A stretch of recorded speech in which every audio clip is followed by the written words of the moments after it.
Hello friends, Baltmatrix here, and today we're taking a look at Transformers Siege Deluxe Class Crosshairs. Now, Crosshairs, if you didn't know, is a slight repaint and retool, of this guy, Ironhide. Alright, enough about Ironhide. Whoosh. The new paint job on this mold is very good. I have not gotten a hold of Ratchet yet, but I have seen it in person, and the white on that figure is fantastic, but I actually like the paint scheme here a little bit more. The red, the blue, the black, and the silver all work incredibly well. One thing to note that's very cool is these stickers. They're on the knees and shins are the exact same type of decals you would find on the Generation 1 figure. That was pointed out by a Twitter follower. So if you haven't been following me on Twitter, head over to twitter.com/Baltmatrix and follow me.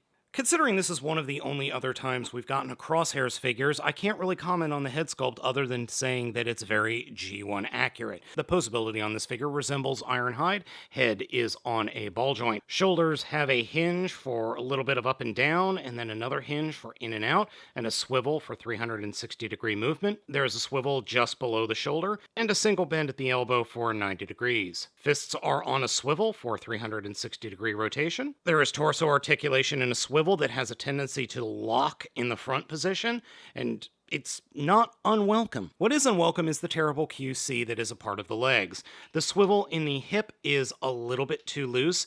The hinge here for in and out movement is too loose. The thigh swivel is just a smidge too loose, and the knees don't have any strength in them whatsoever. And if you're thinking that, oh, it's just that one knee, nope.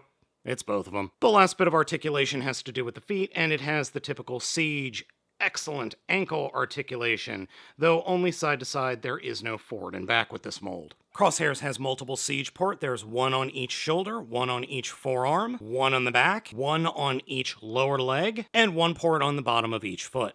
The figure comes with a missile launcher that is the exact same as Ironhide's, yet painted so much nicer. The same black that the figure has, the same red, and then the same silver for the actual missiles. I'm actually thinking of taking just a little bit of paint and dabbing the tips of the missiles in a nice red hue, just because.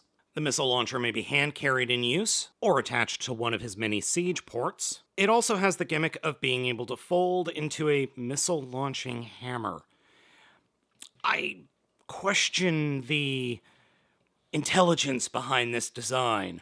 The hammer part I like, but missile hammers? My favorite way to pose this mold is having the figure with the hammer wielding with both hands high above his head, getting ready to smash a Deceptifool.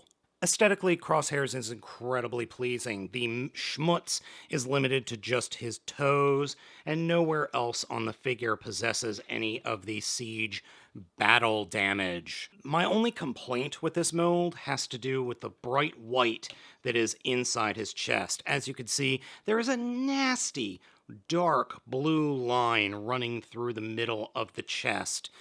And that really just takes away from the figure. I'm probably going to find some white paint or some glossy white paint and just go ahead and paint that up so it covers up the blue plastic a little bit better.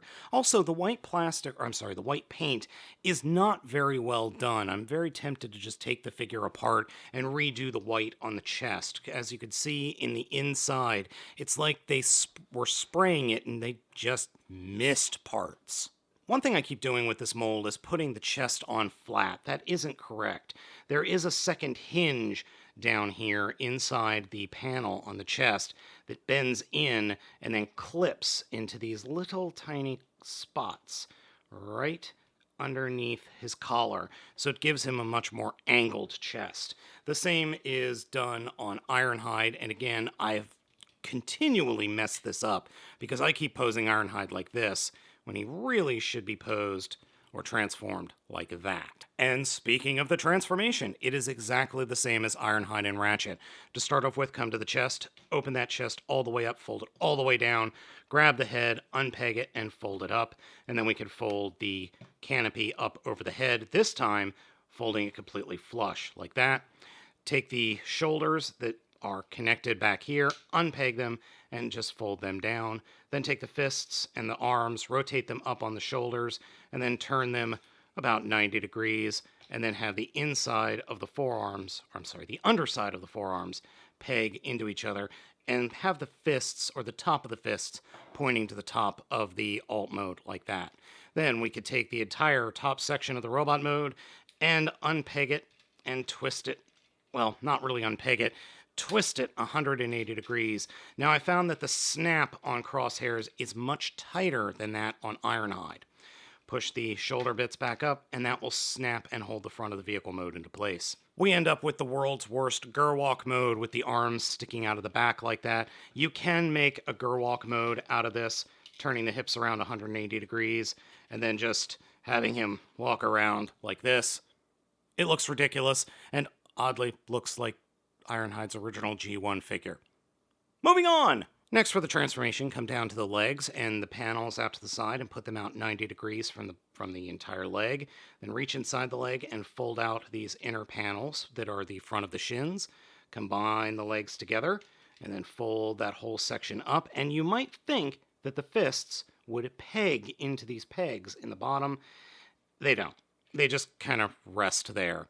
Then we could fold the back of the vehicle mode up over the fists, and what does peg in are these little rectangular pegs will peg into the fist openings there on the sides, and they will snap into place. And then we snap the front panels or the side panels into place, and there's the vehicle mode. Now, I do have to give Hasbro credit. This mold definitely does feel like a Cybertronian truck. It has a very Cybertruck feel to it. And it works. It really does work well. My only complaint of this mold is, man, those are just big old feet hanging off the end. Ah, well. In this mode, he has a couple of siege ports. There are arguments that the front bumper section, these count as siege ports. They can hold siege bits, but it's not really. The siege ports, the main siege ports, are up here on the top of the vehicle mode, and then back here at the back of his truck mode. There is a large port down here on the bottom, but there's nothing small enough in the siege line that could clear that, 3 millimeters worth of clearance. You can paste or plop the cannon up top like normal. You can do it that way. We can also dual-wield missile cannons, which work incredibly well. I really wish I had a second Crosshairs so I could have a second missile launcher in this color scheme.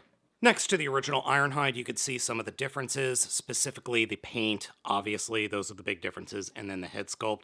The other differences are very minor. The location of the Autobot symbol on Ironhide is down here at the very front of the vehicle, while Crosshairs is up by the canopy. I actually kind of wish Crosshairs' canopy was a little frosted over. The other differences have to do with the paint on the side. As you can see, Ironhide has the little gold here, while Crosshairs, all it has is this white down by the front wheel wells, and then the stickers on the side of the leg, or what was the front of the leg, while they both share the silver panel going across the back of the vehicle mode. I like Crosshairs a lot, and I really do like this mold, but it's starting to get a little bit problematic, especially with some of the fit and finish, especially back here, towards the rear of the vehicle mode. It just has a tendency to pop apart. One thing that has been greatly improved, however, from the original Ironhide is the panels that rest on the outside of the figure's legs, specifically these panels behind the rear wheel. They don't pop off at all, and if they do, it's obviously my fault, which I'm greatly appreciative that Hasbro has finally fixed that. That was my biggest detriment, or my biggest complaint about the original Ironhide figure. Crosshairs is a lot of fun, and I really kind of wish I've gotten a hold of Ratchet, but I just haven't. I haven't been able to find him, and I'm not paying nearly triple the price for that deluxe class figure online. I'm just not. I love your Ratchet, but I'm not paying those prices.